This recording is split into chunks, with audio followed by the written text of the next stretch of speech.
So hello and welcome everyone to this little episode of our audio recordings. Today I would like to talk a little bit about 5 qualities that will help you to deepen the practice significantly and make faster progress on the path.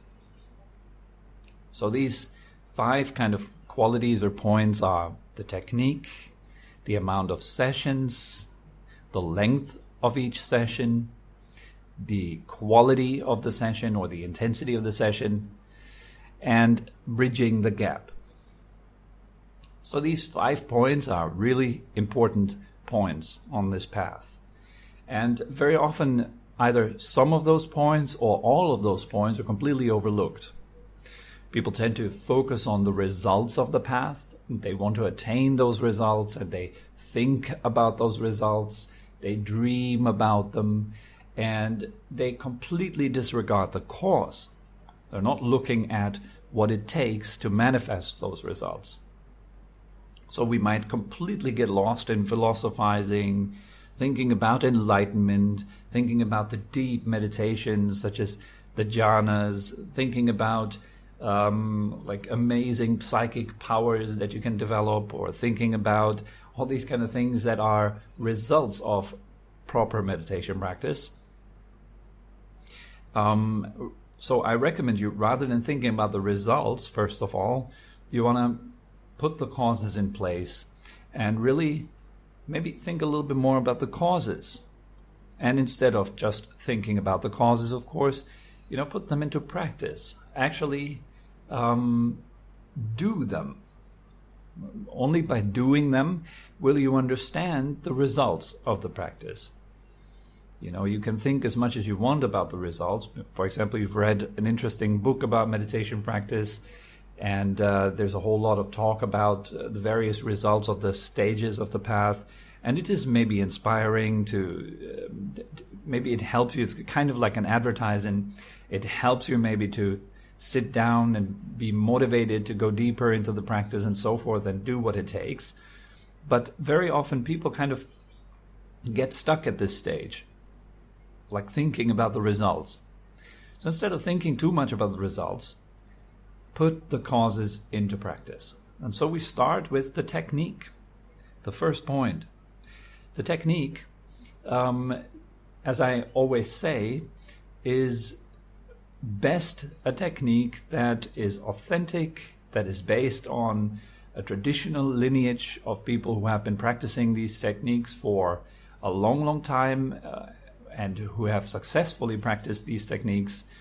So these techniques that we're practicing come from people who have attained results on the path. So then they can give you a certain technique that helps you to attain the same results. That's the purpose of the technique. So rather than like browsing the internet for various fancy techniques, I would recommend you to take something that is well established and that has a proven track record of people who have actually manifested results on the path. So this is about the technique. The technique itself also, I think it is important to practice the technique according to the way it should be practiced, not just according to the way you think it should be practiced, but according to the way it should be practiced. So therefore we study the technique and we learn it. We receive a transmission from a qualified spiritual guide who has attained results with this technique. They can give us a transmission. They can talk about how to practice it. They can give you direct instruction, personalized instruction of how you should be practicing this particular technique. And yes, that guide also can help us along the way as we manifest results. Solely a spiritual guide who has experience on this path may be able to kind of guide you skillfully along so that you really go deeper into this technique. You're not just kind of dabbling around with the technique, trying this, trying that, not really manifesting any results. Instead, maybe you might be sitting down and kind of building a little bit of energy with your practice, but it is immediately destroyed after your practice, maybe within half an hour. When you get into a stressful environment again, it's all kind of lost. The energy disperses. The energy that you built in your practice disperses. So it's really important to have a good technique and, of course, to practice it well. So all the next points, they are about how to really practice that technique and attain results faster. So the second point is about the amount of sessions that you do every day. Like how many times per day do you sit down and cultivate the mind? This plays an important role. Ideally, I would recommend to sit twice daily, at least. If you can do more, of course, do more. And when I say at least here, I'm not saying that this is something that you should be doing, otherwise you can't call yourself a meditator or you're not practicing meditation. And no, actually I'm saying if you want to attain faster results, of course it's better if you sit more every day. It's kind of logical, isn't it? So when you sit down every morning and every evening, then with the morning session, you will kind of condition your day in a different manner. You start the day in a very good way. Also, in the morning, the mind is usually very calm because you have rested it well during the night. You've had a good night's sleep, I hope, so that in the morning when you wake up, the mind is kind of more fresh. And you can make use of that. So when you sit down during your morning session, you will often observe that it's easier to train the mind. The mind is a bit more, how do you say, like pliable? Is that a word? You can work it better, something like that. Yes. So this is for the morning session. It conditions the day. It sets the stage for a good day. The evening session does the same for the night. It helps you to have a good night's sleep. It makes your sleep more restful, gives you better dreams, so that you wake up in the morning feeling more refreshed, feeling more at ease, and so forth. So all those two sessions also are really important, because if you do two sessions, why do you do two sessions? You do two sessions because it's less time in between the sessions that passes. Because during the time that passes in between the sessions, when you're active, when you are following your job, the duties of being a householder, like taking care of your family, your children, etc., all that will take your energy. You need to invest energy during the day to get results for worldly tasks, such as making money, pay your rent, and putting food on the table, and so forth. All that takes your energy. And so the energy that you build in your meditation practice is reinvested in those worldly daily tasks. It means that you might build some calm and you might build some qualities in the mind, but these are very often dispersing during the day, going into all kinds of activities, so they're reinvested. In order to make the time span of investment of energy shorter, it means that you're not investing that much before you make new energy. So you sit down again, you're again building meditative energy in the evening, you're building calm, stillness in the mind. It is not that much time in between the sessions, so you kind of have the chance to build a momentum there. That's the reason why I say 2 sessions per day are good, because in between, during the day, you lose a lot of energy that you build in your meditation practice. And then in the evening, for most people, when they sit again, they have to kind of start from zero, or very often, unfortunately, from below zero. Like we are in debt with our energy. We're stressed out. We've lost a lot of energy during the day. We haven't probably eaten well. We have maybe taken no nap, so that there's absolutely no rest time in between the sessions for a lot of people. So in the evening, what happens when you sit down again? You're totally tired, you're exhausted, so as soon as you sit down and close your eyes, take a few deep breaths, there you go immediately into sleep. So it is important to have a shorter time spent in between the sessions, and to do that regularly. A point of sitting at the amount of sessions every day is also a point of regularity. That is very important. If you constantly interrupt the practice and you do it sometimes, you're doing it on, off, and so forth, then really you can't expect to get any deeper progress on the path. So most people who are meditating these days, they're kind of dabbling around. They build a bit of energy in the morning, they lose it during the day.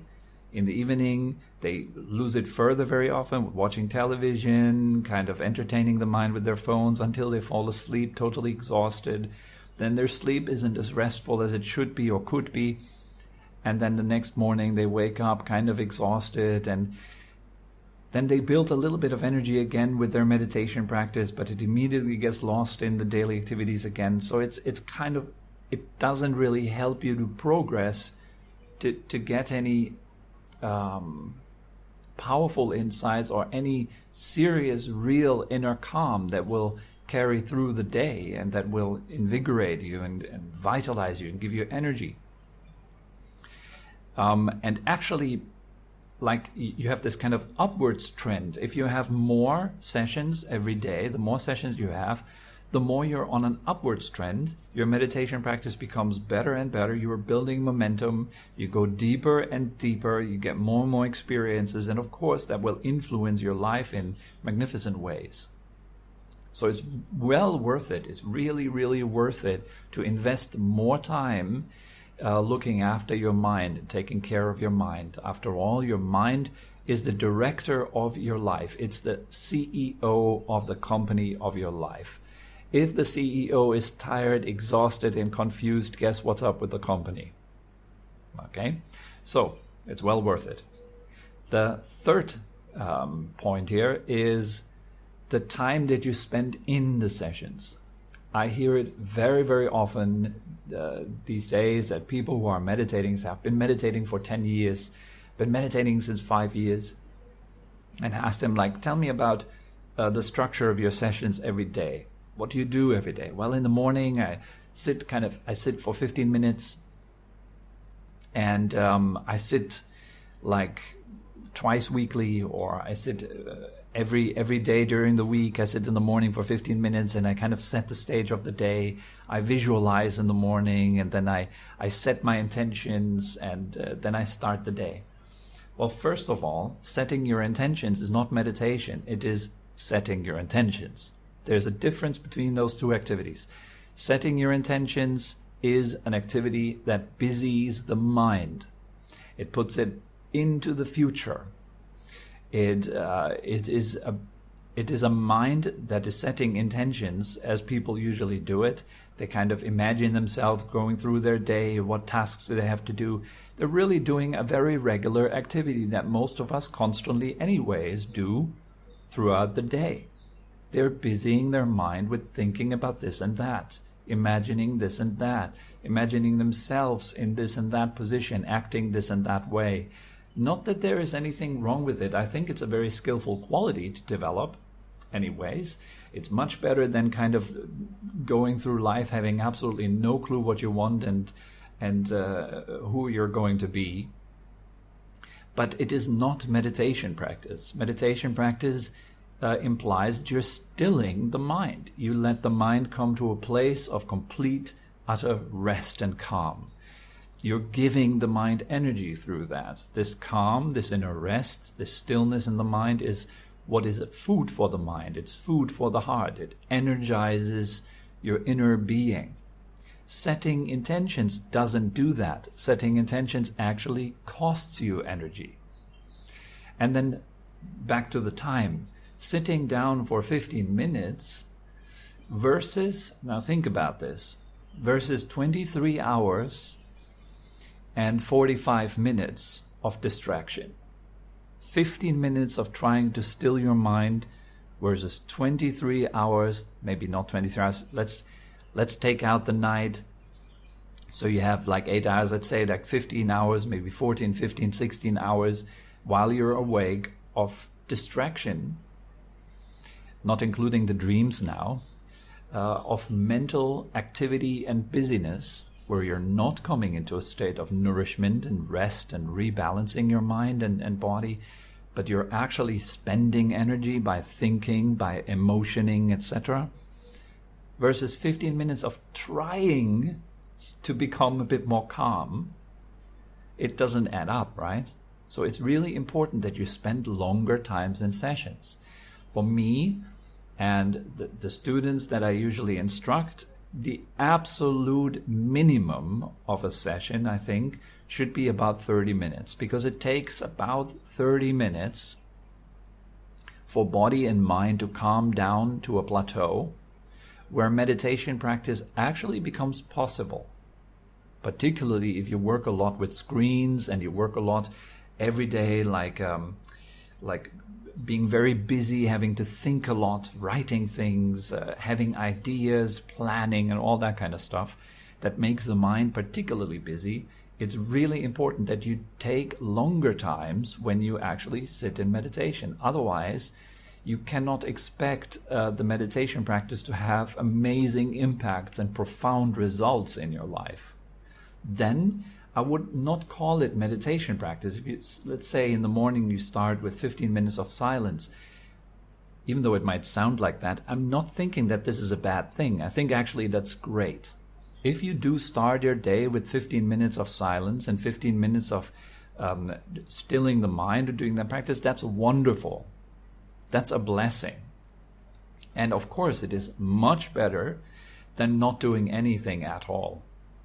Yes. So you're directing your mind to something that is incredibly wholesome and good. And over the years, usually people who start off with 15 minutes of sitting, they usually make longer and longer sessions because they enjoy it more and more, and they see the value of it more and more as the years pass by. So it is a seed that is very powerful, those 15 minutes. Some people think like, oh, only 30 minutes count as meditation practice. I'm not that strict. Okay, you might sit down for 15 minutes, but right now I'm talking much more about the results that these 15 minutes cause versus the results of the rest of your day that causes trouble and confusion in your mind. This kind of ratio, it will not allow for progress in meditation practice. If you're doing then your 15 minutes, then it will be nice to do those 15 minutes, no doubt. If you do it right, if you do the right thing, it could also be 15 minutes of struggling against your thoughts. Then you have to learn to kind of let go a little bit more in that case. But it might be very, very nice 15 minutes during the day. These nice 15 minutes are considered to be proper relaxation. You are relaxing for 15 minutes. It has the same value as a 15-minute cat nap or power nap. It refreshes you. It gives you new energy for the day. It clears the mind up a little bit. And that's the case if it's like proper 15 minutes of setting the mind, of really doing good meditation practice during those 15 minutes. Of course, if you're just kind of thinking during those 15 minutes, then it doesn't have much value at all. It doesn't really give you the energy that it could. So it is important to also talk about the quality, which is the next point. The quality or the intensity of the practice. Now I said previously to the previous point, one more short addition is these 30 minutes. It takes for body and mind to come to a place, usually for most people these days who are living in a family environment and have a job and are generally very busy throughout the day. It takes about 30 minutes to sink down to a place where real meditation practice becomes more and more possible and where results are showing on a deeper level. Okay? But that is, of course, dependent on the quality that you put in. You might sit 30 minutes or an hour or even 2 hours, and you might sit with a completely distracted mind, not making any effort whatsoever to tame the mind. Then also it will not lead to the results that it should lead you to. in the beginning, for the first 4 or 5 stages of the practice, it is mostly about making a lot of right effort. The effort here is geared towards letting go. But letting go is not an easy thing to do for most of us that are totally used to holding on, to being attached, to being involved, to being identified with everything. So letting go is the main purpose of meditation practice. This is the main point. It's about letting go, allowing everything that clouds and covers the light of your mind to fall away and to dissolve gradually. But that takes a lot of skill, and skill has to be built. So many people say, oh, meditation practice is just about letting go. Maybe they've read that somewhere. Meditation practice is just about letting go. So they sit down and let their mind float around. Think about this, think about that, and then they think, oh, I'm letting go. I'm leaving my mind alone. That's not it. If you do that for 30 minutes, then it's the same as sitting and thinking for 30 minutes. You're simply getting better at thinking. For most people at the beginning stages, it is not possible to let go at that level where you're able to completely observe all your thoughts all the time, not being involved, realizing that there is an outside awareness that is completely uninvolved in all the processes of body and mind. That is not possible in the beginning. Most of us are constantly involved in what's going on, either involved as an observer that is controlling and managing and trying to get somewhere, trying to achieve something. It's all very subtle stuff. And that still goes on, so you're still losing energy. The practice is still not strong enough so that you can let go at that level of completely observing as an observer that is outside of everything. In order to get to that point where this quality or this ability becomes stronger or more pronounced in your mind, you need to make an effort. And depending on what stage in the process you are, there's very specific efforts that you need to make, very specific things and skills and qualities that we need to build. These qualities don't just come popping out of the universe and into your mind and kind of blessing you or something like that. It's not like that. You have to build them. This is the power of doing, of creating. It's your creative power. And it wants to be put to good use. And we do that in meditation practice, particularly at the beginning. There will be a stage where the doing, the doer, the controller, when we have to let that energy dissolve. But that's not at the beginning. At the beginning, the job is to make the doer as skillful and refined and subtle as possible, so that when you let it go, you let go something that is very refined and very skillful and very beautiful in nature, very useful for yourself and the world. You're not just letting go of confusion into further confusion. That's not the right way. So it is really important that, back to the first point, the technique, you want to do it properly. You want to do it the right way, exactly as your teacher, who is an experienced practitioner on the path, advises you to do it. Do it exactly like that, and the results will show, guaranteed. But then when you sit down and you're actually cultivating the intensity or the quality of the session itself, you want to bring in this kind of intensity. Like, I want to build certain qualities. I want to get better, more refined, more subtle in my mind. I want to be able to hold the mind in a certain position for a long time. I want to be able to recognize when I'm getting distracted immediately, faster and faster each time. See that there is a development. In the beginning, you're not able to catch yourself, for example, when you're distracted. You might be distracted for 10 minutes, 20 minutes, maybe the entire session. You don't even notice. Only when the bell goes off of your timer, then you notice, ooh, I've been distracted for 20 minutes or 30 minutes or an hour, right? So there's a skill to build here, namely the skill of alertness. You want to be able to catch yourself wandering off. If you can catch yourself, can you catch yourself faster and faster each time? If you start on day 1, you might not be able to catch yourself at all. How about day 21? How about day 50? Has there been progress? Are you able to consistently catch yourself faster? Great. You are building a skill. See, it's about building that skill. Another quality that you could build like that, another skill, is the skill of actually finding the object of your meditation again. The simple skill of mindfulness, remembering your breath, remembering to relax the body, keeping something in mind, not forgetting it. So we can build that skill. Are you getting better with that? How about day 1? How about day 21? How about day 50? Has there been progress? Are you actually getting better? That getting better is mainly dependent on the intensity and the quality that you put into the session. If you're sitting down there, not really knowing what you're doing, then not much will come out of that. But the more specific you get with your trainings and building certain skills, well, the more growth you can expect from your practice. The better you will get at these qualities. Another thing that you could build is the actual quality of concentration, like holding something in mind, not letting it escape.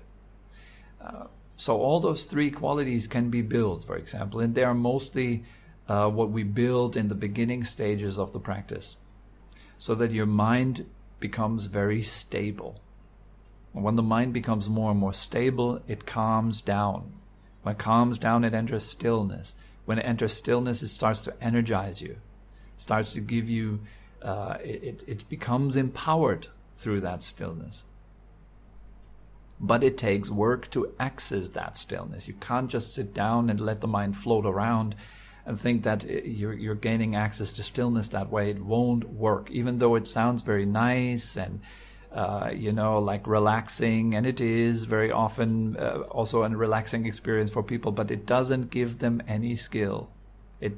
You can't get better at that. And so a lot of people who have been practicing these kind of meditations of just letting things be, letting things float, so that they might be doing their meditation practice for 5 years, 10 years, maybe plateauing all the time until they become frustrated and they wonder, like, doesn't really improve anything in my life. Like, I'm sitting down every day and, let's be honest, maybe for 20, 30, 45 or an hour, and nothing much happens.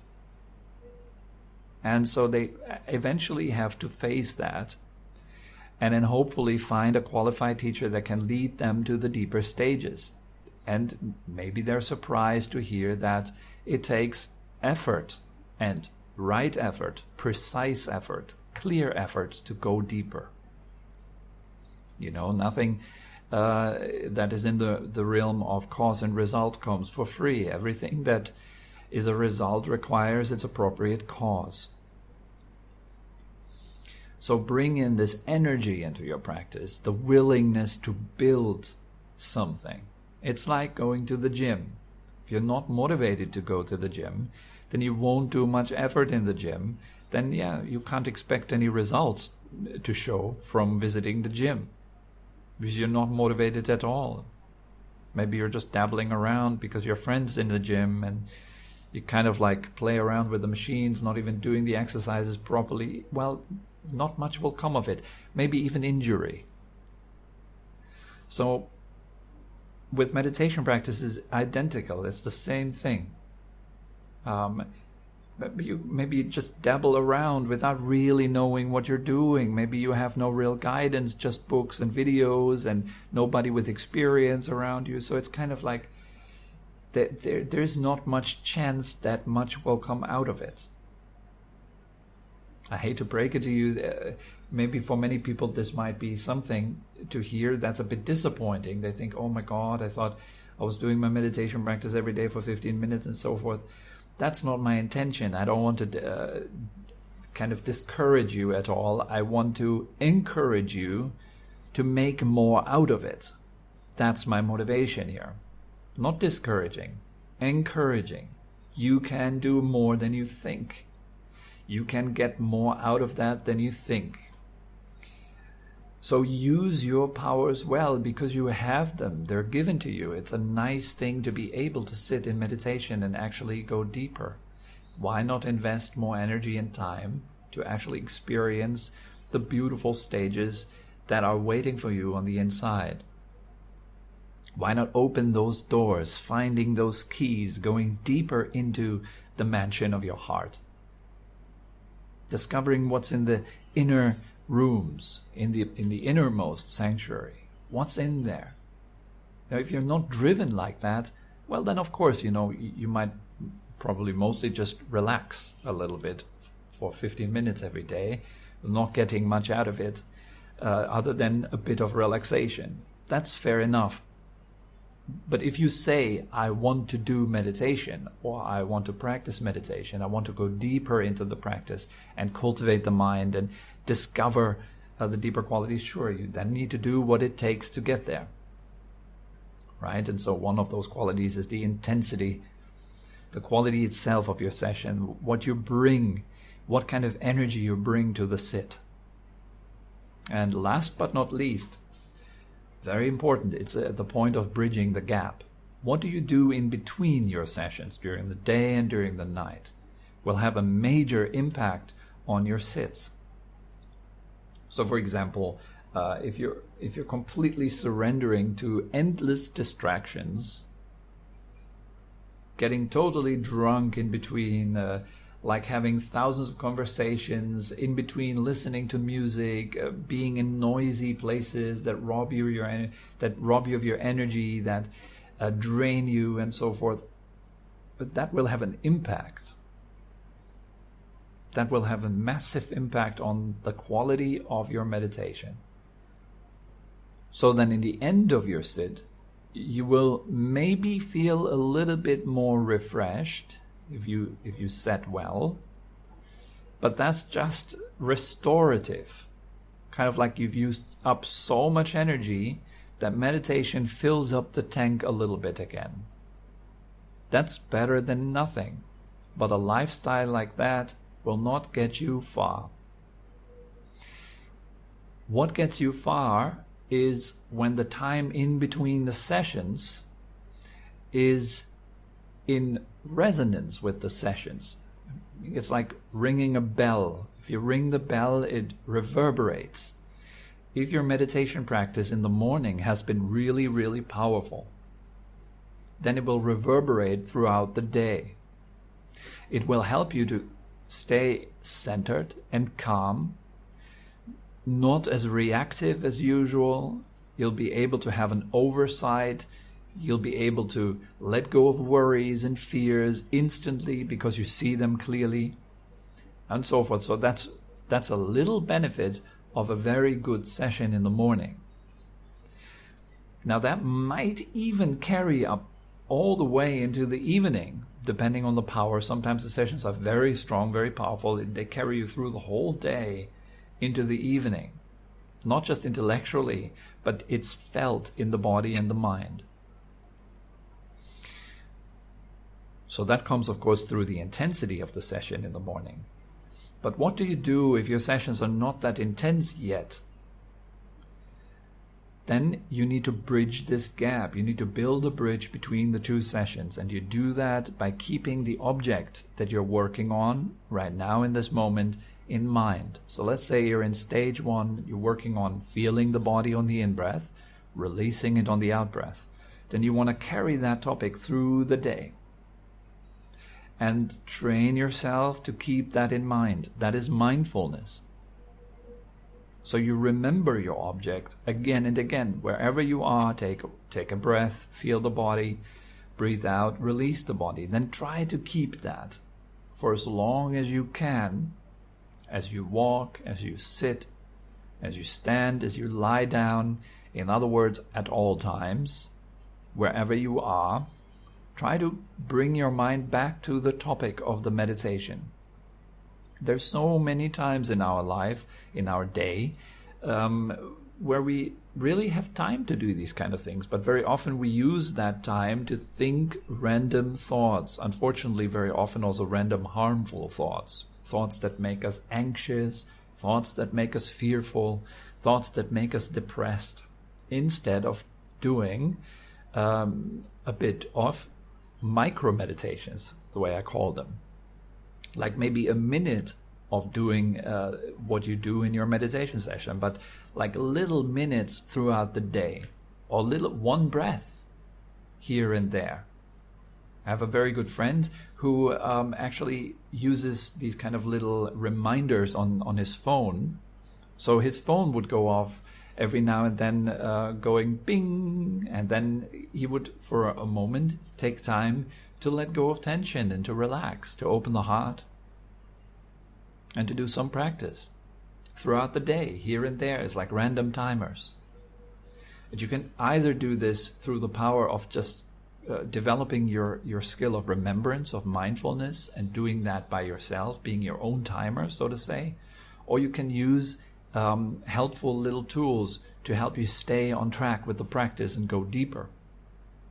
If you're bridging the gap well, then in the evening you're still having energy available for a good meditation session, and it will be much easier to get into the session and carry on with the momentum, actually developing a skill on day 1, day 2, day 3, day 4, day 5, getting better each day a little bit. Maybe someday you're plateauing, you're not getting really better, but there is a consistent theme of growth. If that isn't there, then, meditation is just kind of like an on and off activity, mostly just relaxation or restorative activity for most people. But if you really want to dive deeper into the practice, and I hope many of you who are listening to this actually want to explore themselves deeper and get real results from the practice, then also it takes the right cause for this result to manifest. It's not that something comes from just nothing. You have to create the right cause for something to appear. If you want to be more happy, more peaceful, if you want your depression or your anxiety and your worry to go away, you have to put the right causes in place. So that's why it's so important to have a qualified spiritual guide, a good teacher at your side who can guide you, can help you specifically, personally, and lead you up to experience. If you're just kind of dabbling around by yourself, experimenting here and there, good, fine, keep doing that. I think it's great because it will set the stage for, hopefully, for a later development in life that leads you deeper into the path. Yes, so I think it's much better than doing nothing. That's my opinion about this. I'm not saying, this session is not about bashing people who are just doing 15 minutes at all. It's about showing you that if you do more, then you can expect more results. It's simple logic. If you do less, you cannot expect more results, right? So for all of those, this teaching is particularly for all of those of you who want to take it deeper. The Buddha himself, who is known to be a master teacher who was always content and so forth, he said that the secret to his success is to not be contented with his own skill. So he was never content with his own skill. He did not feel that it was enough, his own skill.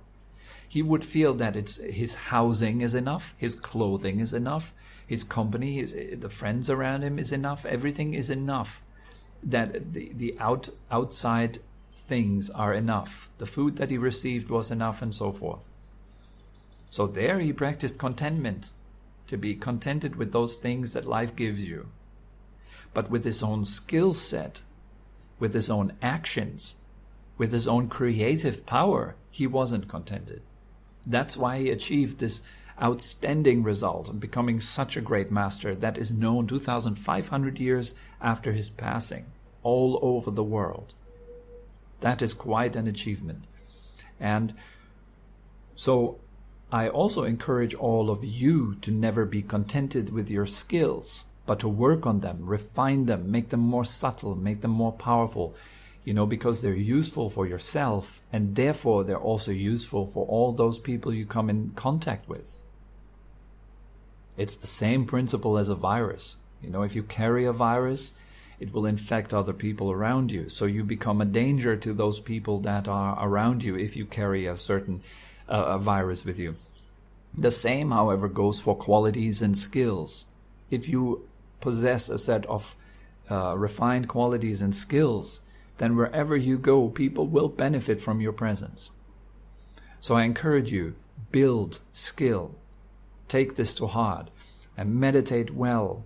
Put your effort into it. Make it nice. Make it a piece of art that you're proud of at the end of the day.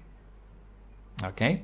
So that is all that comes to mind for these 5 qualities today. I hope this little speech kind of fired you up a little bit to bring more energy into your practice and to experience more joy and go deeper into it and discover the hidden kind of rooms that meditation has to offer. So I wish all of you a wonderful week. It's the beginning of a week, Tuesday today. So have a nice week and practice well. And if you do have any questions or kind of recommendations of what to talk about or something like this, if you're interested in something, please feel free to just let me know. You can send me a private message or, write your questions into the comment section below. And yeah, so that is all for today. Have a lovely day, and until next time, bye-bye.